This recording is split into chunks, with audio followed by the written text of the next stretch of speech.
Bien-aimés, que la grâce du Seigneur soit avec nous ce soir. Que la faveur de Dieu nous localise davantage. Et ce soir, le thème que nous allons voir ensemble, c'est Jésus-Christ, la parole faite chair. Jésus-Christ, la parole faite chair. Et nous lisons selon Jean chapitre 1, le verset 1 et le verset 14. Jean chapitre 1, verset 1, le verset 14. Ok. Au verset 1, il est dit ceci. Au commencement était la parole. La parole était avec Dieu et la parole était Dieu. Au verset 14, on nous dit ceci. Et la parole a été faite chair, et elle a habité parmi nous pleine de grâce et de vérité. Et nous avons contemplé sa gloire, une gloire comme la gloire du Fils unique venu du Père. Verset 15 nous dit ceci. Jean lui a rendu témoignage et s'est écrié. C'est celui dont j'ai dit, celui qui vient après moi m'a précédé car il était avant moi. Et nous avons tous reçu de sa plénitude et grâce pour grâce. Car la loi a été donnée par Moïse et la grâce et la vérité sont venues par Jésus-Christ. Personne n'a jamais vu Dieu. Le Fils unique qui est dans le sein du Père est celui qui l'a fait connaître. Amen. Voilà. Et comme je l'ai dit, Jésus-Christ, la parole faite chair. Jésus-Christ, la parole faite chair. Et nous voyons dans Jean chapitre 1, verset 1, on nous dit au commencement était la parole était avec Dieu et la parole était Dieu. Et au verset 14, on nous fait savoir que la parole a été faite chair. Donc à partir de ces versets déjà, et verset 15 et 16 que nous avons lus, nous comprenons là que cette parole qui a été faite chair en question, il s'agit de notre Seigneur Jésus-Christ. Donc pour paraphraser le verset 1, nous pouvons dire au commencement était Jésus-Christ. Jésus-Christ était avec Dieu et Jésus-Christ était Dieu. Au commencement était Jésus-Christ. Jésus-Christ était avec Dieu et Jésus-Christ était Dieu. Donc nous comprenons que le verset 1 déjà qui nous dit qu'au commencement était la parole était avec Dieu et la parole était Dieu. Et au verset 14 on nous dit que la parole a été faite chair. Et par déduction du verset 1, nous comprenons que si Jésus-Christ est la parole de Dieu, est la parole qui a été faite chair, alors le verset 1 qui nous amène à dire au commencement était la parole était avec Dieu et la parole était Dieu, nous amène simplement à nous dire qu'il suffit de remplacer la parole par Jésus-Christ parce qu'on nous dit que Jésus-Christ est la parole qui a été faite chair, est la parole qui a été personnifiée. Vous comprenez? Jésus-Christ est la parole qui a été personnifiée. Donc, en mettant Jésus-Christ à la place de la parole au verset 1, nous déduisons en disant qu'au commencement était Jésus-Christ, Jésus-Christ était avec Dieu et Jésus-Christ était Dieu. Alors, il revient donc à dire que toutes les fois que nous prêchons la parole de Dieu, il est de notre devoir de mettre Jésus-Christ au centre de la parole parce que c'est lui la parole en question. C'est Jésus-Christ qui est la parole en question. Donc, on ne peut pas prêcher la parole de Dieu sans révéler Jésus-Christ de Nazareth. On ne peut pas annoncer la parole de Dieu sans révéler Jésus-Christ de Nazareth. Parce que la Bible nous fait savoir que Jésus est la parole qui a été faite chair. Et si Jésus est la parole qui a été faite chair, il est inconcevable de prêcher la parole de Dieu sans révéler Jésus-Christ. Donc ça dit, toutes les fois que nous avons prêché l'évangile, nous avons prêché la parole de Dieu, sans mettre Jésus-Christ au centre de la parole, nous n'avons pas prêché la parole de Dieu. Parce que c'est Jésus qui est la parole de Dieu. Donc c'est Jésus-Christ que nous devons révéler.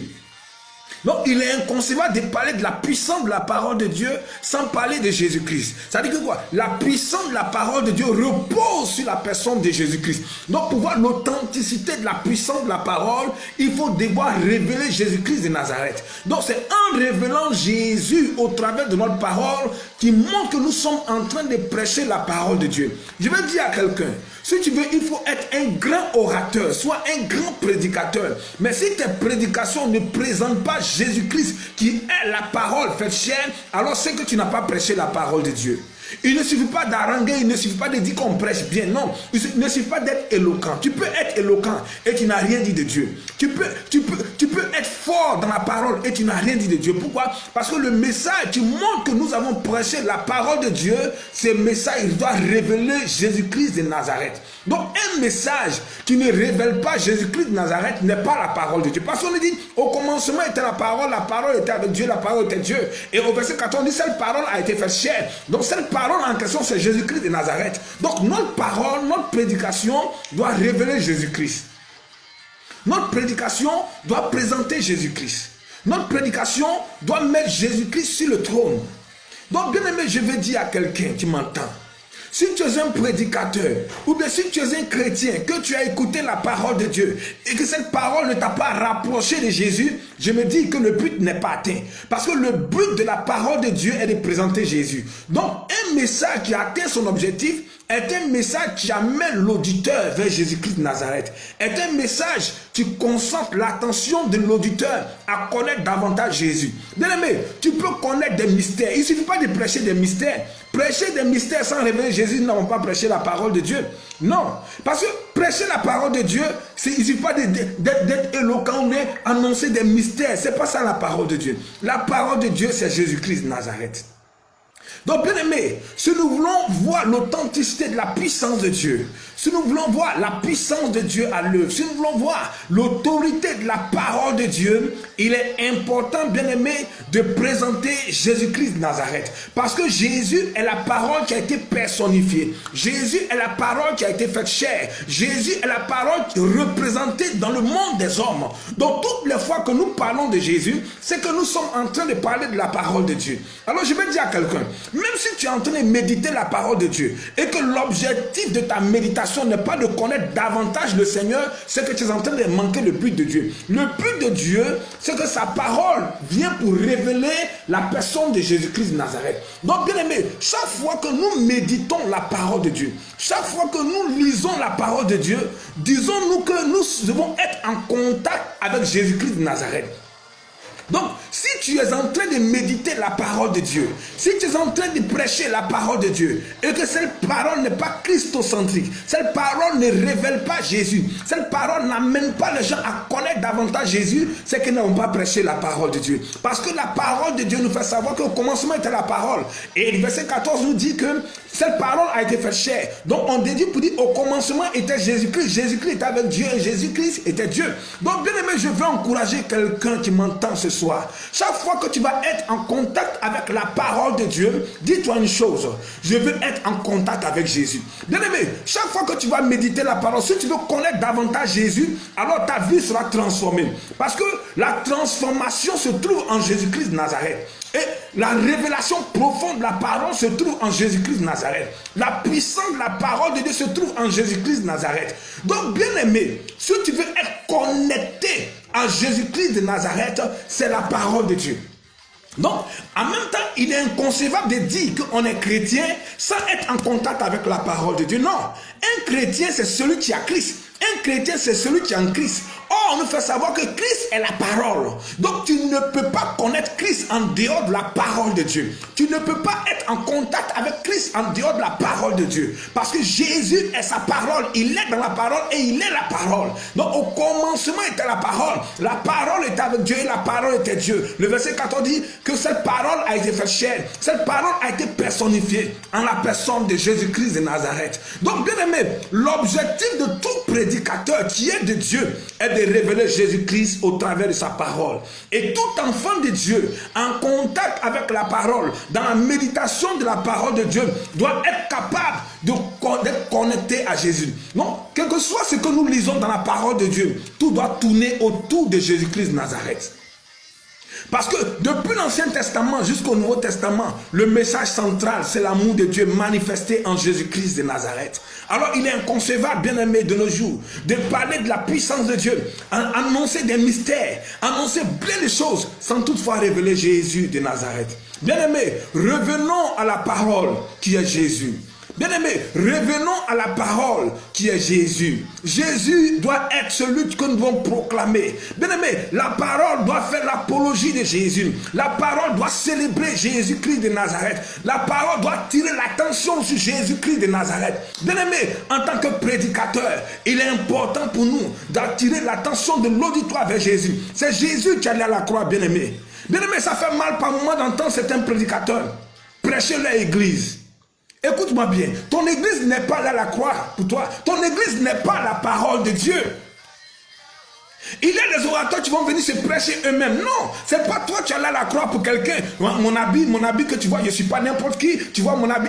On va faire quoi avec ton habit? Ton habit ne va pas nous apporter le salut. Ce qui va nous apporter le salut, c'est Jésus-Christ de Nazareth. C'est Jésus qui est là à la croix pour nous. C'est lui qui est la parole. C'est Jésus qui est là à la croix pour nous. C'est lui que nous devons révéler au travers de la parole. Bien aimé, chaque fois que nous sommes en contact avec la parole de Dieu, posons-nous une question. Est-ce que nous sommes entrés en contact avec Jésus? Si toutes les fois que tu as médité, tu n'as pas été concentré, ou bien tu n'as pas saisi une révélation de la personne de Jésus, c'est que tu n'as pas été en contact avec la parole de Dieu. Prêcher les mystères, c'est bon, mais prêcher les mystères ne révèle pas Jésus. Tout mystère qui ne présente pas Jésus au sein de sa parole est un échec. N'atteindra jamais le but de Dieu. Si nous voulons atteindre le but de Dieu dans nos prédications, si nous voulons atteindre le but de Dieu comme Dieu veut, bien aimé, c'est sa parole. C'est Jésus-Christ de Nazareth que nous devons présenter. C'est lui qui est l'alpha et l'oméga. C'est lui qui est Dieu. C'est lui qui est la parole. C'est Jésus de Nazareth. Bien-aimé, depuis que tu prêches, quand est-ce que tu as présenté Jésus normalement? Tu as annoncé des mystères, on t'a acclamé. Tu as harangué, on t'a acclamé. On a dit, ouf, quel prédicateur. Oh, quelle parole puissante. Mais une parole puissante qui n'a pas présenté Jésus n'atteindra jamais le but de Dieu. Notre prédication doit atteindre le but de Dieu. Et le but de Dieu, c'est le salut de l'humanité en Jésus-Christ de Nazareth. Le but de Dieu, c'est Jésus-Christ que nous devons présenter. Le but de Dieu, c'est sa parole que nous devons présenter. Et c'est Jésus qui est cette parole à présenter. Présentons Jésus à l'humanité et nous verrons si Dieu, le but de Dieu ne sera jamais atteint. La puissance de Dieu se révèle quand la parole de Dieu est prêchée davantage. La puissance de Dieu se révèle quand l'évangile est prêché davantage. Le thème de ce soir, c'est Jésus-Christ fait chair. Et bien aimé, toi qui m'écoutes, quel que soit le mal que tu as, quel que soit le problème que tu as, si tu peux te concentrer sur la personne de Jésus en écoutant ce message, si tu peux te connecter à Jésus-Christ en écoutant ce message, je t'annonce que la guérison sera ton partage. Parce que Jésus est dans sa parole. Il est celui qui guérit. Il est celui qui transforme. La semaine dernière, lors de l'émission, certains ont appelé pour rendre leur témoignage. Parce qu'ils ont été en contact avec la parole puissante. Il y a une femme la semaine passée qui a appelé. Pendant 2 ans, elle ne voyait pas se menstruer. Au moment de la parole, j'ai dit, je n'ai pas besoin de prier. Pendant que la parole est véhiculée, toute personne qui est connectée à la parole de Dieu ne pourra que recevoir la guérison parce que la parole de Dieu est puissante pour transformer. Tu veux la transformation? Aucun pasteur, aucun prophète aussi grand qu'il soit ne peut t'apporter la transformation en dehors de la parole de Dieu. Un prophète qui va te prêcher, qui ne va pas te prêcher Jésus-Christ de Nazareth n'est pas de Dieu, bien-aimé. Le message qui est de Dieu doit être christocentrique. Revenons à la parole et mettons Jésus-Christ sur le trône. Et chaque fois que nous allons mettre Jésus-Christ sur le trône, il y aura des miracles authentiques, il y aura des guérisons authentiques. Raison pour laquelle je suis en train de dire à quelqu'un qui m'écoute, si tu as mal quelque part, pendant que je suis en train de prêcher, mets la main où tu as mal, parce que le Seigneur va te localiser. La grâce va te localiser. Jésus qui est dans sa parole, Jésus qui a été personnifié, Jésus qui est la parole faite chair, va changer ton histoire. Bien aimé, je te dis la vérité, Jésus est dans sa parole. Si nous voulons atteindre le but de Dieu, si nous voulons atteindre la pensée de Dieu, alors prêchons la parole de Dieu. Révélons Jésus-Christ de Nazareth. Arrêtons de dire notre église est la meilleure. Bien aimé, ton église n'est pas la meilleure. La meilleure, c'est la parole de Dieu. Arrêtons de dire que nous avons les meilleurs pasteurs. Non, le meilleur, c'est la parole de Dieu. Aucun homme n'est meilleur. Aucune église n'est meilleure autre que la parole de Dieu. Ramenons Christ sur le trône de la parole. Ramenons Jésus sur le trône de la parole. Il est la parole personnifiée. Il est la parole faite chair. Il est celui qui guérit. Il est celui qui transforme. J'ai mal par moi quand j'entends certaines personnes dire, je vais... Jésus qui guérit. C'est Jésus qui est dans sa parole. C'est Jésus qui guérit. Il est la guérison. Il est la vie. Alors si tu as mal quelque part, mets la main là où tu as mal. Je déclare la guérison pendant que le message vient vers toi. Je déclare la restauration pendant que le message vient vers toi. Je n'ai pas d'or à te donner, je n'ai pas d'argent à te donner, mais j'ai la parole de Dieu à te donner. Et la parole de Dieu, c'est Jésus-Christ que je te donne. Reçois Jésus dans ton cœur ce soir pendant que je parle et la guérison vient vers toi. Tu ne peux pas recevoir Jésus et rester la même personne.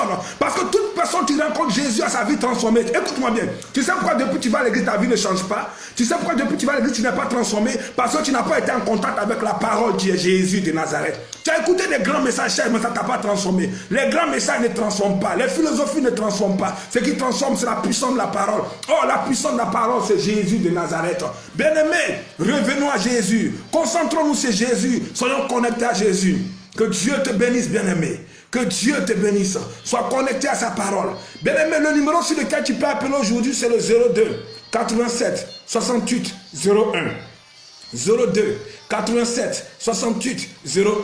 Si tu as un témoignage, tu peux appeler. Si tu as un sujet, tu peux appeler. Jésus est le même hier, aujourd'hui et éternellement. La semaine passée, il y a une dame qui avait une tumeur. Au moment de la prédication, la tumeur a disparu. Une autre avait un problème comment on appelle, de problème de femme, de menstru pendant 2 ans. La guérison l'a localisé. Et aujourd'hui, c'est ton tour. Quel que soit le mal que tu as, je suis convaincu qu'après ce moment, ton témoignage, c'est pour bientôt. Que la grâce de Dieu soit sur toi et que sa faveur te localise. Tu peux appeler, bien-aimé.